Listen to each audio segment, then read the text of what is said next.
As we heard earlier in our newscast, the provincial election campaign in Manitoba is into its final days. Voters go to the polls Tuesday, October 3rd, and the Conservatives have launched a series of attack ads aimed at the NDP, especially their leader, Wab Kinew. Winnipeg Free Press columnist Nigan Sinclair and Eagle Feather News editor-in-chief Carrie Benjo are here now for this week's Truth and Politics panel. Okay, Nigan, you've been quoted, the progressive Conservatives are desperate. Could you expand on that? Well, the past few days here in Manitoba have been very clear that the Conservative strategy is not to build the house, but to save what's in it. And what that means is they've got a block vote of 30%-ish that they're trying to appeal to shore up, to make sure that they maintain themselves in between 17 and 20 seats. And it's a Hail Mary pass to hope that there's enough people in Manitoba who think Wab Kinew is a criminal, can never be forgiven, and that Indigenous peoples aren't to be trusted in making decisions on their own remains and landfills and so on like that. And so what's happening is that the Conservatives are no longer looking for that kind of center moderate vote. They're looking for a hard vote and those who are feeling anti-reconciliation. Okay, Carrie, the PCs are saying that the Manitoba New Democrats will open the floodgates for crime. Will this convince enough people to vote for Heather Stephenson? No, because even that sentiment is not founded in reality. I've looked at the NDP platform and he has a clear idea of where he wants to go when it comes to crime. And I think that what he's proposing, I think that it shows opportunity for what he's trying to accomplish, and saying that, oh, he's going to open the floodgates for crime.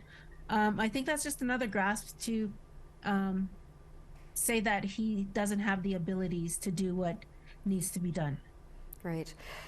So for both of you, the timing of this ad campaign, Saturday is Orange Shirt Day for children who survived and who didn't survive the residential schools. The NDP have several First Nation and Métis candidates. Is it a good idea to attack them this way at this time? And Nigan, will ask you first. Well, I mean, what Carrie just said is absolutely the NDP has a plan. It isn't to make more police officers, though, or hire more police officers. It's to shore up mental health services. They're not looking at cutting the police, but what they're doing is keeping the existing police force, maybe strengthening it somewhat, but then particularly building what they call wraparound support, so housing, mental health facilities, and so on. And so what that tells you is that the attack on Wab Kinew and inferring that he's going to somehow open the floodgates is also that he's a criminal. And so a long time, all of those ads is endless reminders and trying to get the media to point out to the public around these ads. The reason that they're putting these ads out is so that all of us in the media then say, here's what the ads say. And they remind that he has a previous DUI and all these kinds of things, many things that he's been pardoned for. And the real question is Manitoba voters ready for someone to give a second chance to? Certainly if this is a non-Indigenous person, a Canadian male, for example, undoubtedly he would get second, third, fourth chances. And how many politicians, Rob Ford, you look in the United States, Donald Trump, all these people get second, third, 50,000 chances. Yeah. And if you're an Indigenous person, you never get a second chance. And that's the real question is, are Manitoba voters ready for a person who deserves a second chance on Tuesday? Yeah. And Carrie, do you have anything to say to that?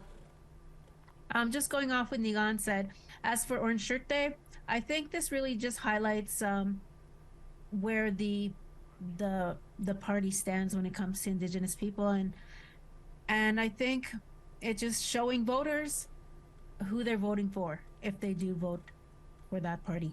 Yeah. All right, we'll have to leave it there, but thank you very much for joining us today, both of you, and have a great day. You much, thanks.